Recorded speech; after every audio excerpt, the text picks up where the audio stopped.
In every story there is a hero and a villain. In your story you're both. All the bright aspects and all the dark aspects of yourself orchestrate the melody of your song. A song that you need to hear first before anyone else. But in order to hear it, you have to learn to listen. To listen not only to what you want, but also to what you're afraid of. Your fears and your darkness aren't detached from you. Do not eschew them. Face them, analyze them, internalize them. The shadow is always there and it will always be. But the shadow can look big or it can look small depending on the angle from which the light caresses you. What is the size of your shadow? Carl Gustav Jung was one of the most important psychologists of the previous century. He's also one of my biggest influencers, since he's one of the few that have attempted to bridge the notions of psychology and spirituality in an effort to discover ways to transcend the human condition. Jung has traveled a lot to India and immersed himself in different spiritual practices. His work was constantly evolving, and it was this evolution that produced comprehensive analysis of concepts like the ego, the shadow, the archetypes, and the anima and animus. Especially the shadow has always been an intriguing topic among people, and with regards to it, Jung has stated, "The shadow is a moral problem that challenges the whole ego personality, for no one can become conscious of the shadow without considerable moral effort. To become conscious of it involves recognizing the dark aspects of the personality as present and real. This act is the essential condition for any kind of self-knowledge." The use of the word shadow wasn't chosen unintentionally. Jung was always good at portraying complex ideas in an assimilable visual manner. He used mental imagery in order to create anchors with concepts already familiar to human cognition. The shadow is dark and elusive. It is impossible to catch. Its size can alter depending on your position in space, and is ubiquitous whenever light is present. Ergo, one can form a somewhat basic understanding of the concept without the need to delve into arcane terms. Another crucial thing to ponder is that the shadow itself, due to the darkness that it forms, and due to the distance that it creates from the physical body of a person, becomes something not so many people are eager to confront. And this is one of the major ideas associated with the Jungian shadow. Although we usually see the shadow as an integral part of our existence, most of us are willfully blind to this existence. Our dark side is concealed or camouflaged in a painful attempt to protect an image that fits the narrative that we decide to espouse. Through social conditioning, we come to construct a facade that can keep the substrate of our constructed identity stable so that we can keep feeling safe. Safety, however, is ill-defined in that space we inhabit. How can one feel safe when there is so much unknown territory out there that can at any given point in time convulse the foundations of our fragile constitution? A person is as free as their mind allows, and if the mind creates barriers between the reality of the person and the reality of the rest of the world, delusion and neurosis could take over. When you see people operate in a state of enforced ignorance that attempts to preserve a certain status quo, then the shadow can only grow bigger. Enforced ignorance entitles the shadow to take over since the individual is incapable of controlling it because he or she is not even aware of its existence. We can't control what we don't understand. Every aspect of one's unconscious identity that cannot metamorphose into conscious judgment will perpetually impede one's progress, for it is creating a fantastic world that cannot synchronize with the frequencies of the real world. In such a landscape, the real world, or at least whatever we can understand of it, becomes an egotistical battleground that leads to collision and madness. That is not how our perception should meet.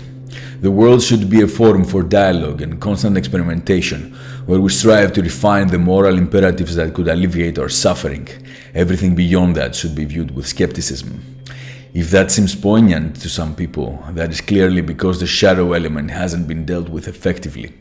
This includes animalistic needs, primitive instincts, sexual desires, traumatic experiences, and also positive aspects of one's character that may also remain hidden in one's shadow.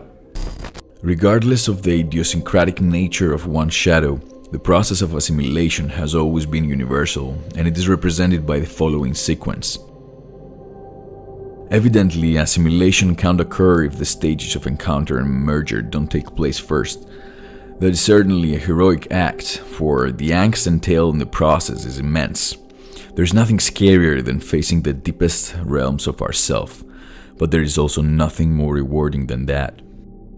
Assimilation is a lengthy process that demands mainly psychotherapy, but also hours of introspection and constant reevaluation and recalibration of personal behaviors and beliefs. Our cerebral makeup is quite plastic, but its plasticity is predicated upon our ability to showcase discipline and tenacity. We can't just expect a divine force to rescue us from our suffering, we're our only chance for redemption and catharsis. The shadow has a challenging nature, therefore, the process of assimilation requires one to ask oneself some challenging questions.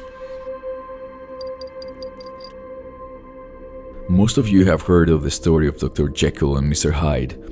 The infamous phrase is inspired by the book Strange Case of Dr. Jekyll and Mr. Hyde, written by the Scottish author Robert Louis Stevenson in 1886. In it, he describes the life of a man who transforms between two personae, Dr. Henry Jekyll and Mr. Edward Hyde.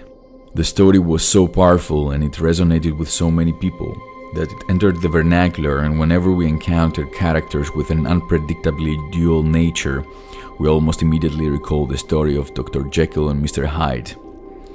Most of us can cite events from our lives where our actions and our intent didn't really align. We behaved as if we were different people. That's a result of a plethora of factors that can affect our behavior and can result in lack of congruency in what we think, feel, and do.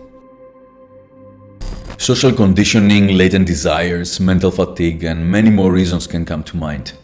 The truth, however, is that our ability to fight them is within our control. There are times in my life where I feel that I will go crazy due to over-analysis of certain happenstances in my paradigm. I'm not sure how to deal with specific scenarios, and more often than not, I tend to question the reality of those scenarios. My perception might be prone to certain biases and prejudices and cloud my judgment, so I tend to question the basis of every claim that I make. Despite how awkward this process might seem, it is a process that can yield tremendous benefits in one's journey to assimilate the shadow. Your shadow, due to its dark nature, is constantly forming a cloud over your judgment. This cloud can never disappear, but it can certainly abate through meticulous introspection and cultivation of wisdom. By some strange technological and philosophical osmosis, we can create a universal moral framework that can be accepted by every soul on this planet. This might sound ambitious, but trust me, it's not. Humans have always found ways to coexist and respect each other because the notion of coexistence is central to our survival. Our evolution has created countless iterations of our species, but our bedrock is more or less the same. What does not allow us to behave constantly in a respectful and mutually beneficial way is the shadow. When the shadow takes over, any discussion for a universal moral framework cannot find fruitful ground. We negotiate and debate and exchange verbal tantrums in an attempt to defend our point of view and our position in the dominance hierarchy of society. Some people do that in a more ethical way and in order to defend goodness, but most just keep perpetuating banal attitudes and approaches. And it is this banality and triviality of existence that needs to be dealt with in order to identify what is morally good. Actually, it is the combination of that and the ability to showcase common sense in the face of trivial matters. With common sense, the discovery of a solution to most of our problems could be accelerated dramatically. Life might be an amalgamation of complex instances, but our cognitive apparatus is more than capable of making sense of them. All it takes is to offer clarity to our judgment, and common sense is the imperative in that respect, especially when it comes to orienting ourselves towards what is morally good. Dr. Jordan Peterson likes to promulgate that life is struggle, and that unless you don't voluntarily accept this as a fact, struggle will keep manifesting itself in every facet of your existence. Life is suffering. Right. Indisputable. What do you do about that? You voluntarily accept it and then strive to overcome the suffering that's a consequence of that. I like this idea a lot because it reminds me how important clarity is when it comes to the betterment of our living conditions. In order to ameliorate something, you need to understand its mechanics. Maybe something isn't working well because a part that comprises the whole is actually malfunctioning. When we break down the whole in parts and fastidiously examine these parts, we can discover details about systems that are usually obscure. Then we can go back to the system itself and look at how what we discovered can improve the performance of the system as a whole. A bottom-up approach is always more effective and usually more meritocratic, thus empowering the parts to work synergistically for a common cause. Clarity manifests itself that way. When you allow the part to discover all its nuances and all its capabilities, you end up with a reinforced version of it that can offer more to the whole. Humans operate like that, and the dawn of the internet made that idea more vivid. We experience a collective awakening that can perhaps lead to a collective enlightenment. Information becomes widely accessible, and we can improve our error-correcting mechanisms just by asking and gathering as many views as possible.